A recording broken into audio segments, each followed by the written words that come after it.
Don't let them in. Addiction took our mother slowly, rocked her through it, and sung her to sleep sunk deep into the mattress on her bed. When her back teeth fell out, she left them on the side of the bathtub. I was 7, and I kept them in a matchbox.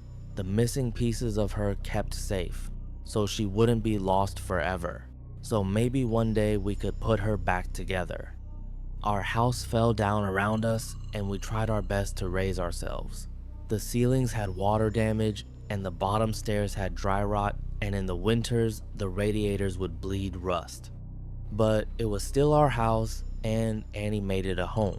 My sister Annie mothered me with lopsided band-aids on bruised knees and lukewarm microwave meals. She told me ghost stories and didn't mind when I crawled into her bed later on, too scared to sleep alone.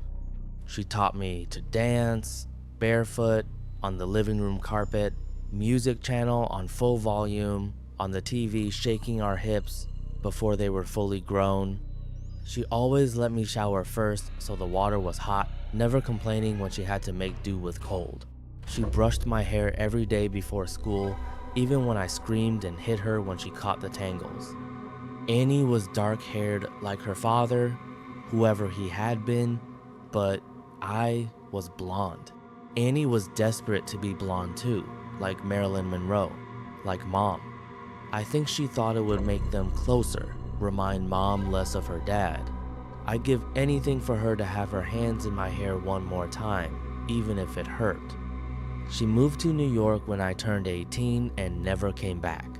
I still dream about her sometimes. Keeping up with our mother was impossible, and we learned from a young age we would always be left behind. It didn't make it any easier. When she was drinking light, she shone, would wake us up at 3 a.m. with pancakes dripping in cherry syrup.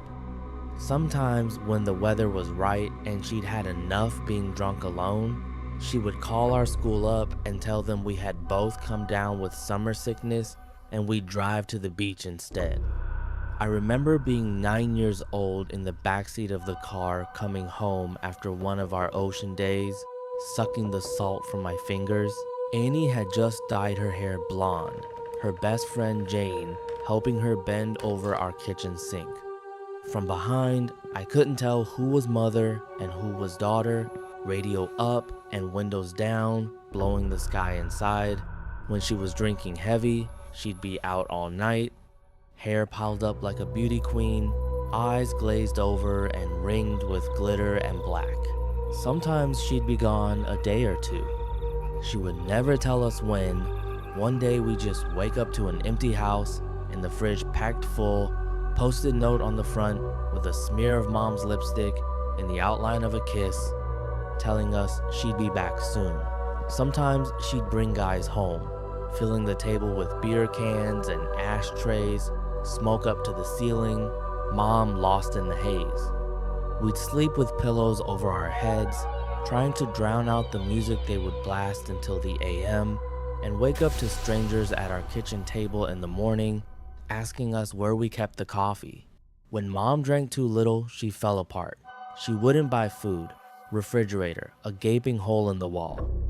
She chain smoked, leaving cigarette burns on the wallpaper up by the stairs like the walls were sick and decaying. She barely slept, walking around with blue half moons under her eyes, knuckles raw. She would scream at the slightest thing. I remember once when I spilled a glass of juice on the couch. She looked over at me with dead eyes and dragged me off onto the carpet, and then took every single cushion off the couch and into the backyard and set them on fire. Annie went to watch a while from the window and then sat next to me on the floor, backs pressed against the skeleton of the seats, head resting in the crater of my collarbones. When Mom drank too much was the worst. She'd laugh too loud and too long at anything and everything until her mouth started to shake and she started crying at the breakfast table into her cereal. Annie shut down when Mom was like this, went somewhere deep inside herself where nobody could hurt her. She'd stay up until the morning watching old black and white movies on TV, whispering the lines she knew by heart like prayers. When I was 5, I'd cry when I'd find Mom passed out cold on her bed, sure she would never wake up. Annie would wipe my tears, tell me she was only sleeping, just like the princesses in my storybook. We'd sit on Mom's bed together and wait for her to wake up. When we were older, I was the one who would pick Mom up off the bathroom floor again and again, and Annie would put her to bed, smoothing her hair off her face and the vomit from her mouth, changing her clothes if she'd pissed herself. Watching them then, there was no doubt that Annie was the mother now. It was October and I was 13, Annie 16. It was a Wednesday night and Mom had been gone for 2 days. She'd called us that morning from a payphone, voice slurring down the line, telling us she was having the best time with all her new friends, hoped we were doing fine. When she asked me if I was having a good birthday, I hung up on her. My birthday had been the day before. Annie had given me a pile of presents, strawberry lip glosses, and glittery nail polishes. I didn't ask where she'd got the money for them. I didn't care. We'd taken the bus to the beach with Jane, eaten the birthday cake she had made for me, sand getting into the frosting.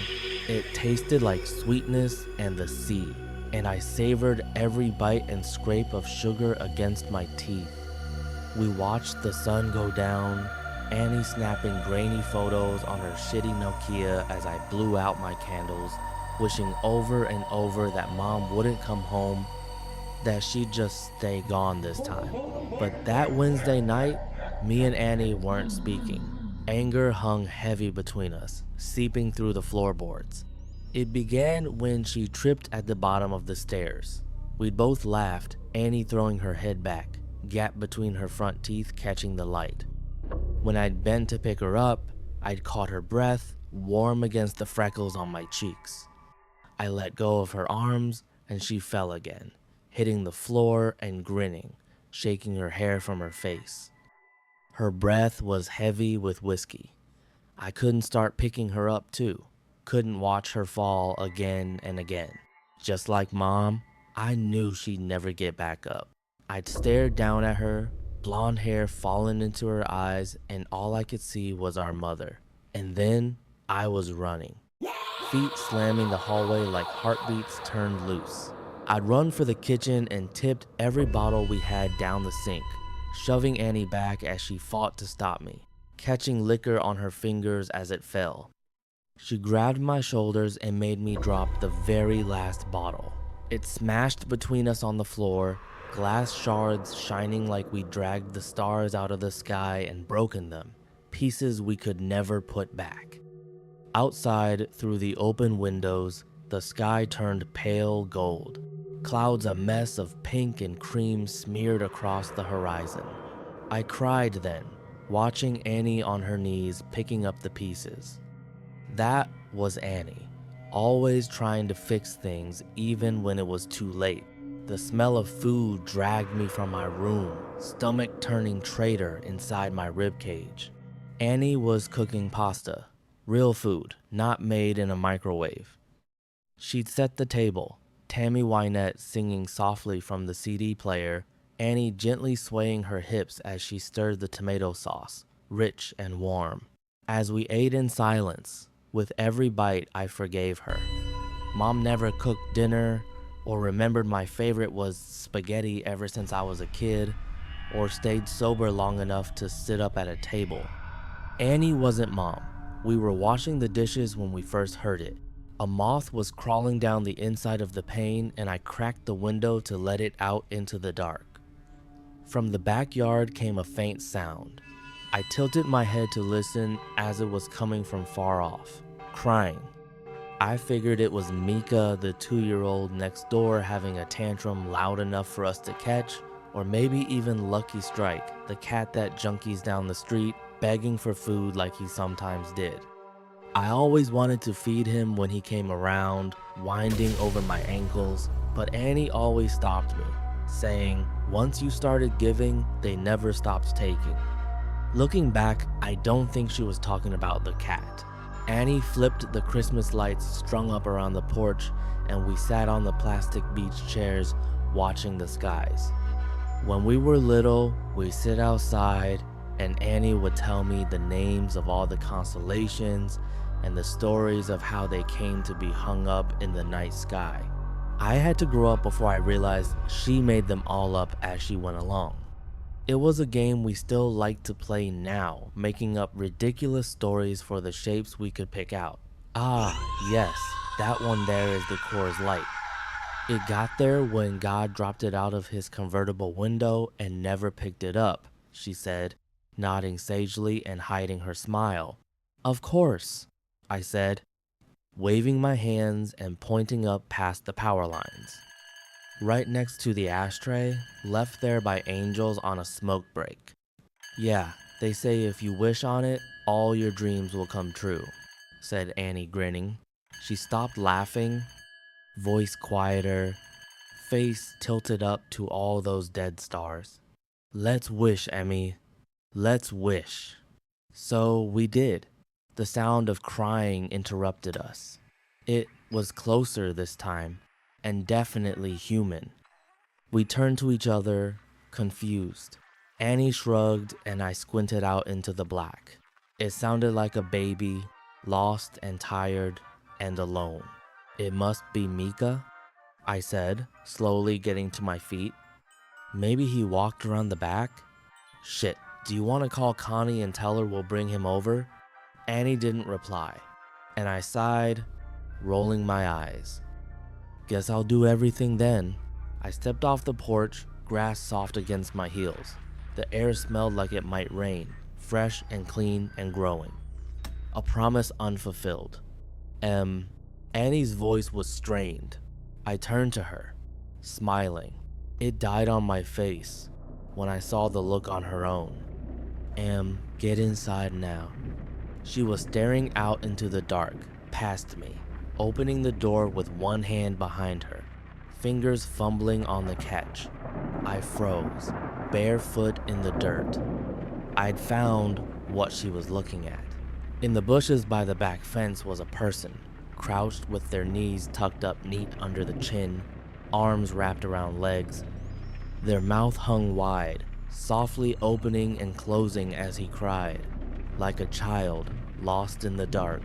Not like a child, but as someone pretending, mimicking the sound, open and closed out in the blackness. Suddenly they straightened, snapping upright face still hidden by the black. They were tall and thin, too thin to be a normal person. Panic made me move. Animal instincts left over from the days we lived up in the trees carrying me forward. I was faster than Annie, dragging her inside and slamming the door behind us, hearing it bounce on its hinges as I locked it. We watched as the person slowly walked towards the house, steps deliberate and long. Annie reached for my hand, holding me tight, and turned me to face her, holding my shoulders. Don't turn around, Emmy. Don't turn around.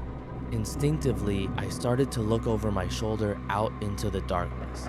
Annie grabbed my face hard and shook her head. I knew then she was serious. Her voice cracked and she cleared her throat, gripping my hand tight enough to hurt, nails digging in, grounding herself. I looked down at our fingers interlocked, both of us grown from the same bones. I'm gonna call the cops and everything is going to be... Her voice faltered, stuttering. Tears spilled over her lashes, dripping like the promise of rain. Annie never cried. Your phone's on the porch, she whispered, and bile crawled its way up my throat. Her phone was upstairs, charging.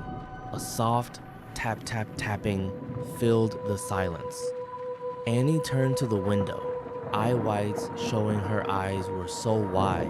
It was the sound of someone's forehead against the glass, slowly, over and over. They started to speed up, faster and harder, skin meeting glass until they was slamming into the window hard enough to shake the panes. The tapping stopped and I was about to ask Annie if I could look now when she screamed, followed by the sound of cracking glass and the loudest slam yet. Whoever was in our yard had just smashed their face hard enough into the window to break it.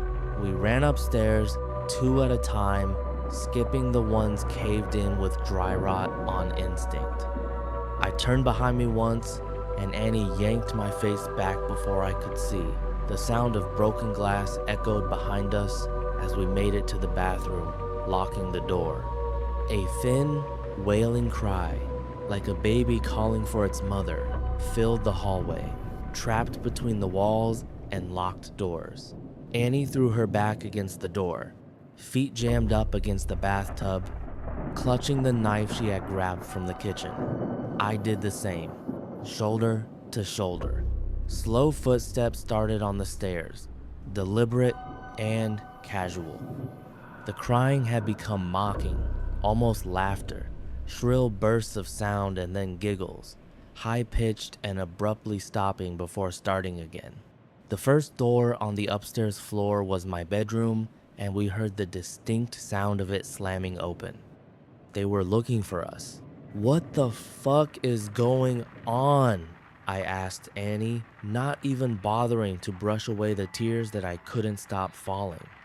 I watched my sister pick herself up off the floor and brace her hands on the door as we heard the sound of a second door slamming open. Mom's room. The next room on the hallway was the bathroom. Annie pulled me to my feet and handed me the knife. I shook my head and pushed it back to her, terrified of what would happen if I had to use it. Annie shoved me and pressed the knife into my hands, thumb pressing hard enough on the blade to bleed. I watched my sister's blood drip down her wrist, a winding red road, still pushing into my hands despite the pain. I took the knife. Something slammed against the wall that Mom's room shared with the bathroom. A high-pitched wail followed. I held my breath, could feel my heart beat in the base of my throat, a wild and frantic thing. "I'm gonna get the phone from my room." I shook my head violently, about to argue. Annie clamped a hand over my mouth.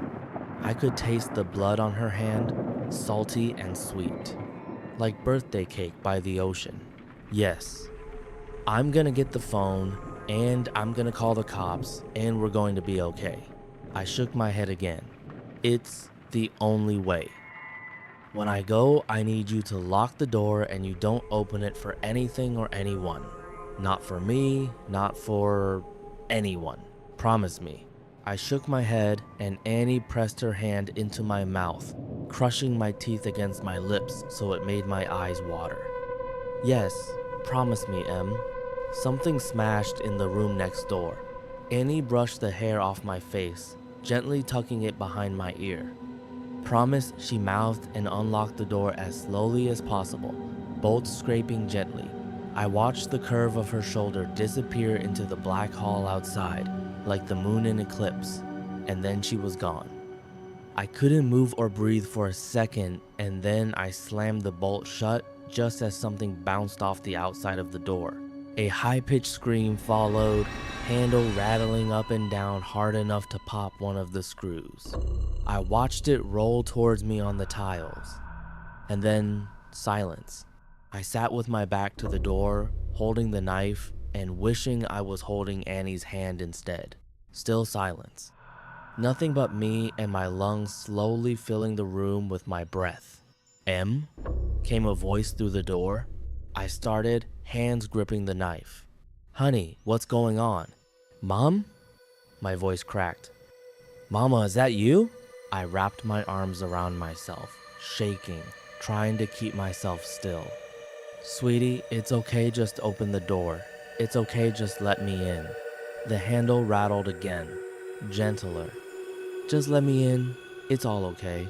She banged on the door, and I took my handle of the bolt. "Honey, I'm sorry. I'm sorry I missed your birthday.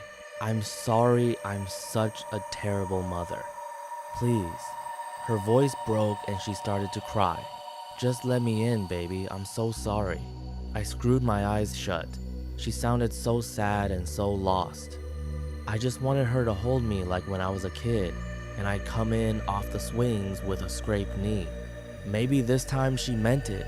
Maybe it would all be okay. My hand found its way to the bolt again. My sister's voice came through the door, warm and gentle. "Yeah, Emily, let us in. It's all okay." My hand froze on the bolt and I tightened my grip on the knife. Annie never called me by my full name. A hand banged on the door, handle rattling. Emily let us in. Annie's voice became low and guttural, followed by the same shrill giggles from before. Mom spoke now, pleading and crying, voice getting louder and louder. "Let us in, let us in, let us in," over and over again, punctuated by her fists on the door. I thought about demons and monsters, all the bedtime stories we pray don't crawl out from under the bed. "That's not my sister and you're not my mother." I screamed through the door, hands over my head. I climbed into the bathtub and curled in a ball, cradling myself, knife clutched to my chest. I didn't know what it was outside that door, but I knew it wasn't Annie. It wasn't the voice that yelled at when I changed TV channel, the one that sang me happy birthday, the one that told me I was smart even when I got bad grades, the one that read me stories about princesses that never wake up. It wasn't human. Bangs and yells came from downstairs, followed by the footsteps of people running. A low, guttural howl ripped through the house, filling the room until I felt like I was drowning in the sound, and then the door was kicked in. I screamed, covering my eyes, waiting to die. Arms found me and lifted me from the tub, carrying me from the room. I looked at the outside of the door as I was carried downstairs. It was covered in long scraping claw marks, dragged down to the floor. Pillows ripped apart covered the hallway in soft down, like it had snowed inside. I watched them drift slowly as men in uniforms checked each of the rooms that looked like they had been torn apart by something feral. Outside in our driveway were police cars and an ambulance. In the middle of it all was Annie, bathed in blue and red light as it washed over her, lit up in the dark like a neon angel, face aglow. I threw myself from the cop's shoulder and ran to her, holding us both together, broken pieces and all, standing under all those constellations we made up. Gentle screaming came from the ambulance, which rocked occasionally. Annie gently turned my head away, smiling so sadly it made my chest ache as I understood. Turns out there was no demon.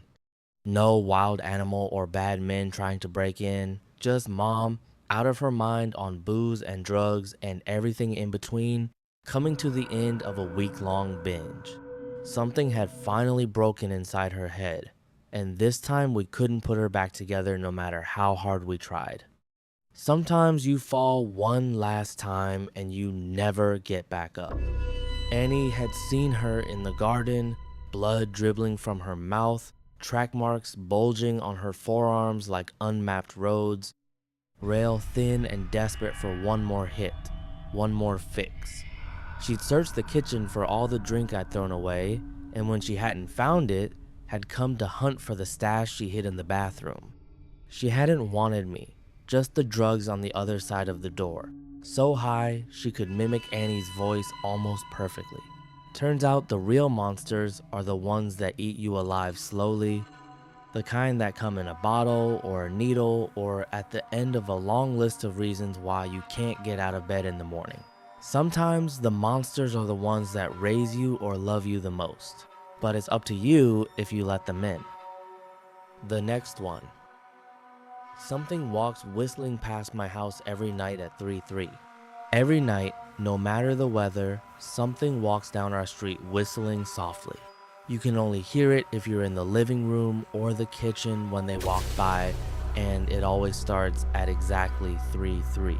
The sound starts faint, somewhere near the beginning of the lane near the Carson place.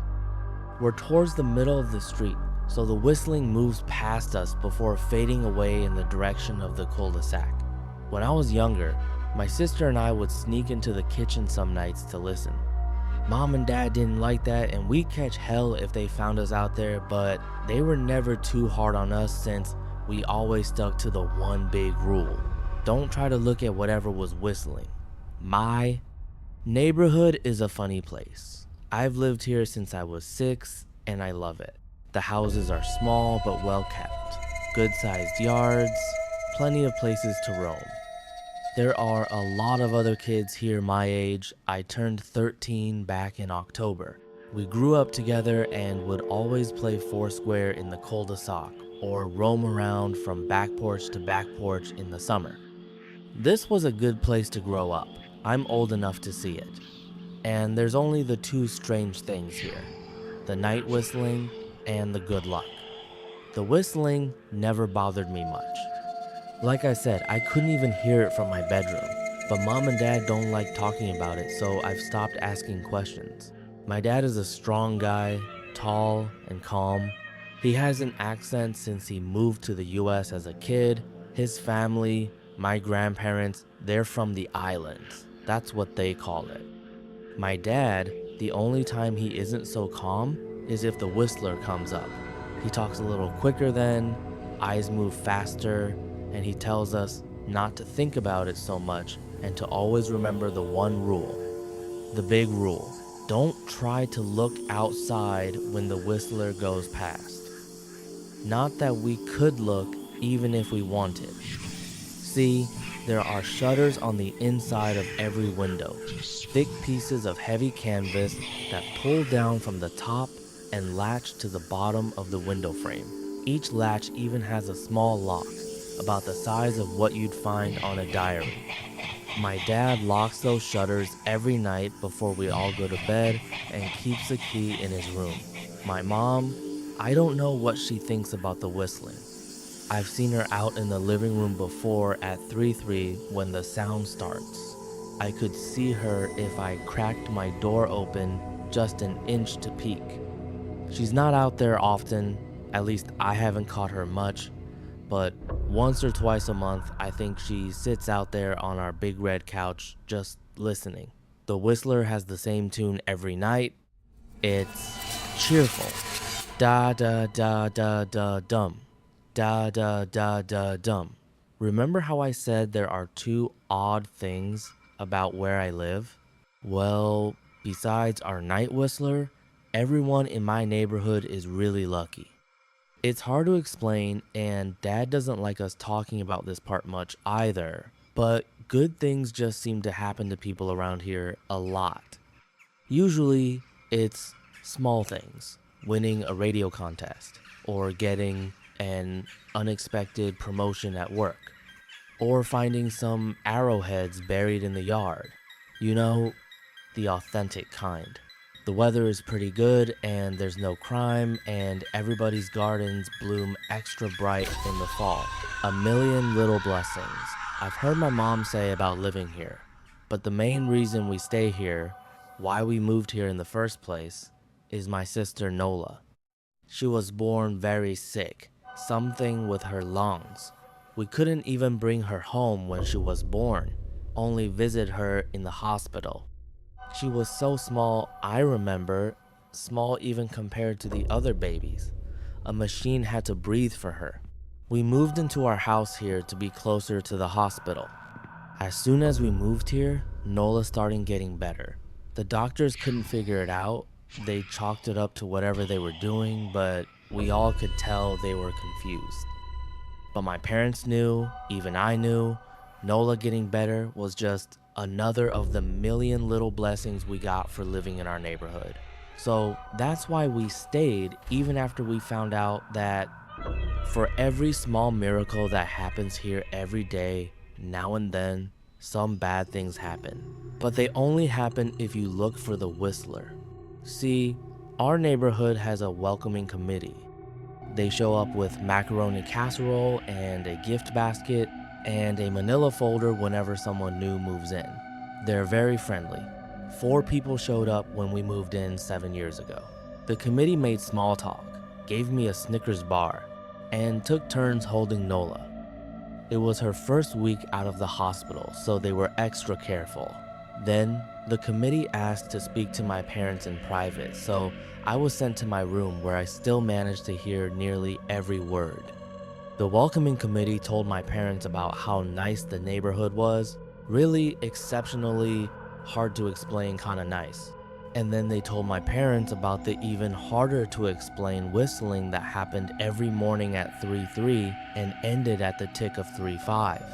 The group, our new neighbors, warned my parents that the whistling was quiet, would never harm or hurt us, as long as we didn't look for what was making the sound.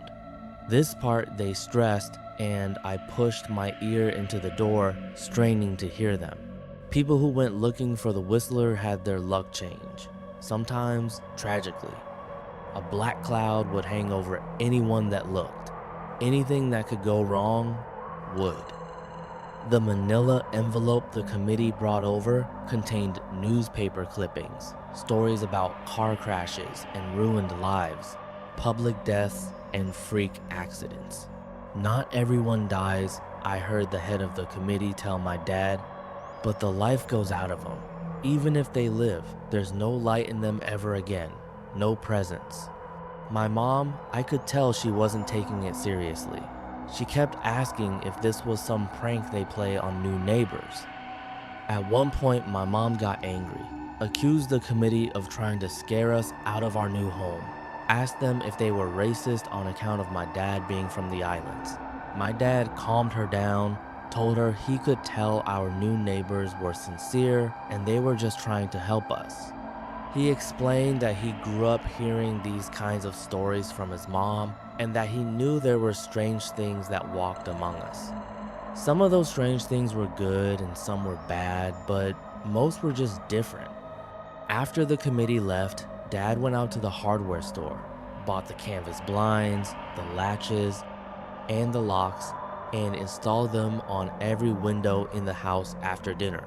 That first night in our new house, I crept out of my room at 3 a.m., only to find my dad awake, sitting on the living room couch, holding my baby sister. My dad held up his finger in a shh motion, but patted the couch next to him. I sat and we waited. At exactly 3:03, we heard the whistling. Da-da-da-da-da-dum, da-da-da-da-dum. It came and it went just like our neighbors said. The whistling returns each night and we never look and we enjoy our million little blessings every day. Nola breathes on her own and she's grown into a strong, clever girl. My dad even joined the welcoming committee. We don't get new neighbors often. Why would anyone want to leave? But when a new family moves in, my dad and the committee bring them macaroni casserole, a gift basket, and the manila folder.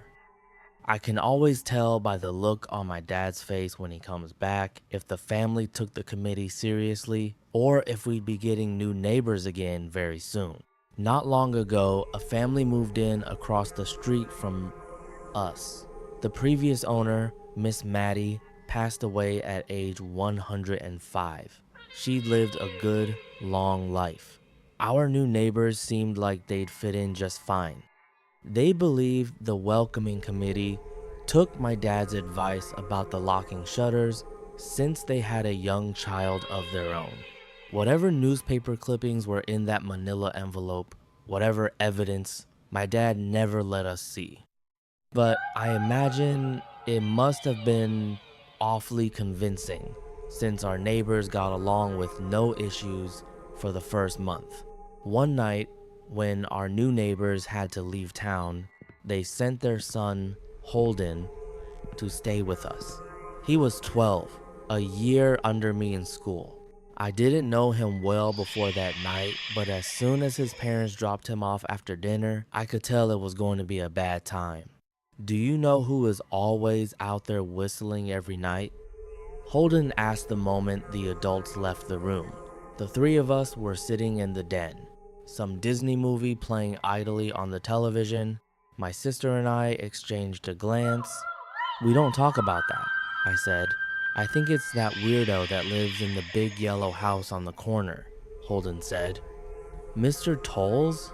my sister asked. "No way, he's really nice." Holden shrugged. Must be a psycho killer then. Nola tensed. "We don't talk about it," I repeated. "Let's go in my room and play Nintendo." We spent the next few hours playing games, eating popcorn, and then watching movies. A typical sleepover, but I could see Holden was getting antsy. After my parents had wished us a good night, locked the blinds, and gone to bed, Holden stood up from his beanbag and walked over to where Nola and I were sitting on my bed. "Have you ever even tried looking?" he asked. "It's nearly time." Like most sleepovers, we'd conveniently ignored any suggestion of a bedtime. I was shocked to see he was right. It was almost 3 a.m. I sighed. "We don't. See, I can't.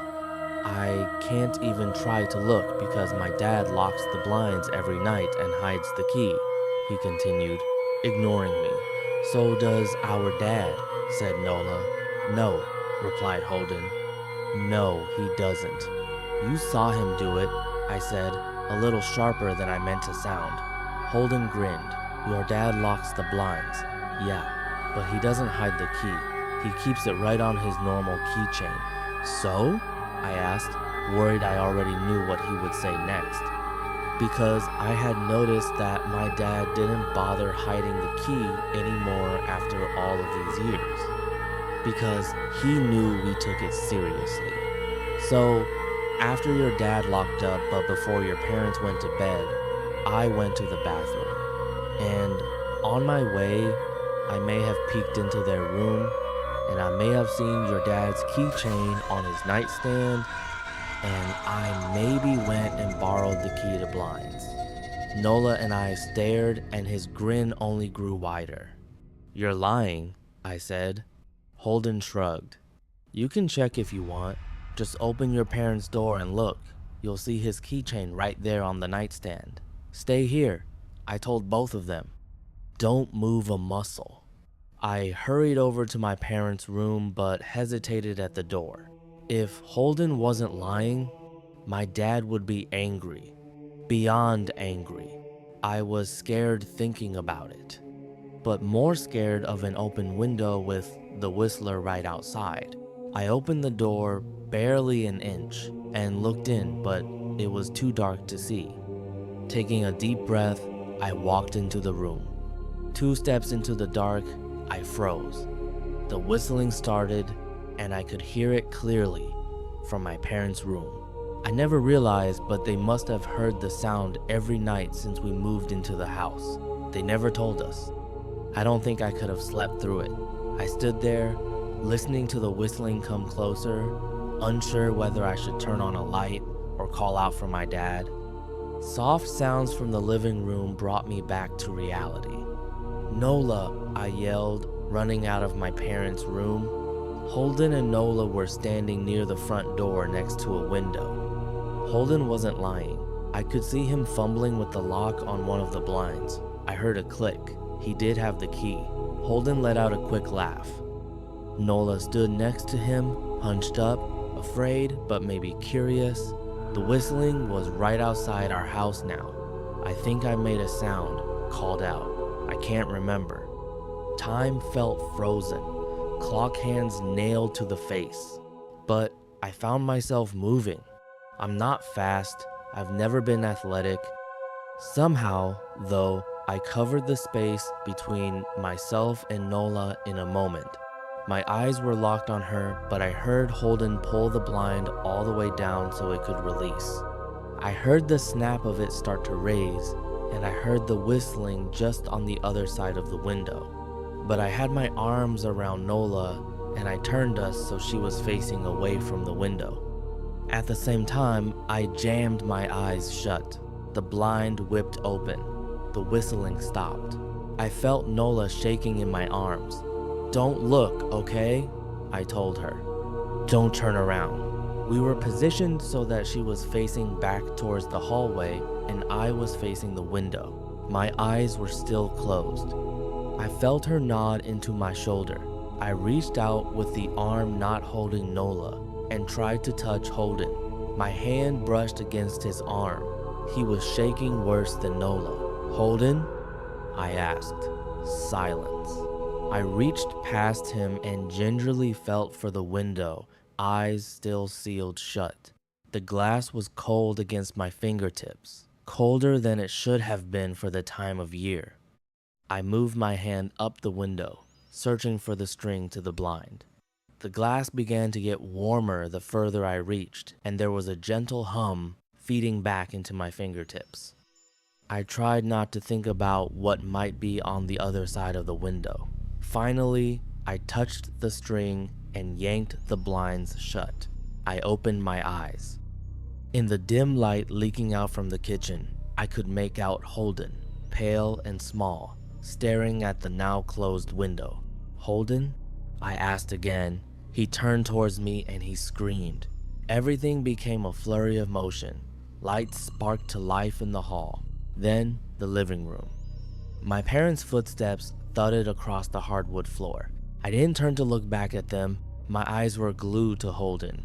He was pale, had bit his lip so hard there was a thin red line of blood running down his chin, and he'd wet himself. "What happened?" my dad asked from behind me. I managed to swivel away from Holden and look back. He looked. I'd never seen my dad scared before, but I saw it that night. In that moment, an old, ugly terror stitched on his face, a parent's fear. "Just Holden?" he mouthed to me. I nodded yes. My dad let out a breath. He looked so relieved I nearly expected him to cheer. But then he turned to Holden and my dad's face changed. I wondered if he felt bad for feeling good that Holden was the only one that looked. There was a knock at the door. We all froze. Holden whimpered. "Don't answer it," my mom said. She stood at the threshold of the hall. I'd always thought she was a skeptic and just humored my dad about the windows and the Whistler, but that night we were all believers. I noticed that both of my parents held baseball bats they must have taken from their bedroom. The knock came again, a little louder this time. "Please don't open the door," Holden whispered. My dad walked over to him, hugged him close. "We won't," my dad promised, still holding his bat. "Nothing is coming in here tonight." Thud, thud, thud. This time the knocking was loud enough to rattle the door. Holden screamed again and Nola clutched her arms around my neck. My mom came over and knelt down next to us, wrapping my sister and me close. "Thud, thud, thud, call the police," my mom whispered to my dad. The knocking instantly stopped. My dad looked over his shoulder at us. "Do you think?" He was cut off by frantic knocking that trailed off to a polite tap, tap, tap. "Police?"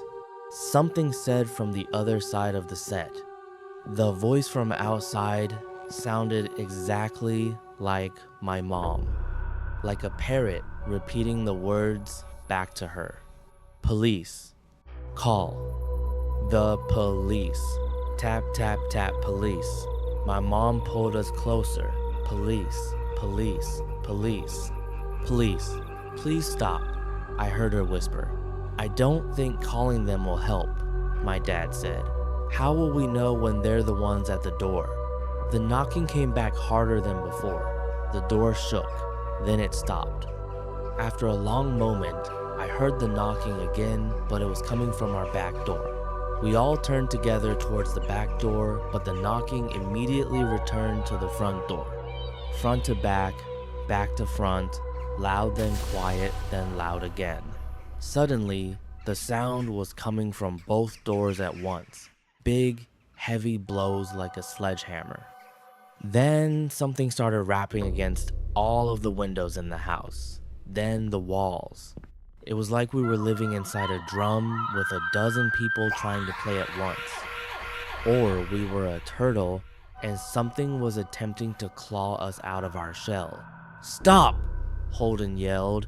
The knocking died. "I won't tell," Holden said, staring at the door. "I promise I won't tell anyone what I saw. Just please go away." We waited for nearly a minute.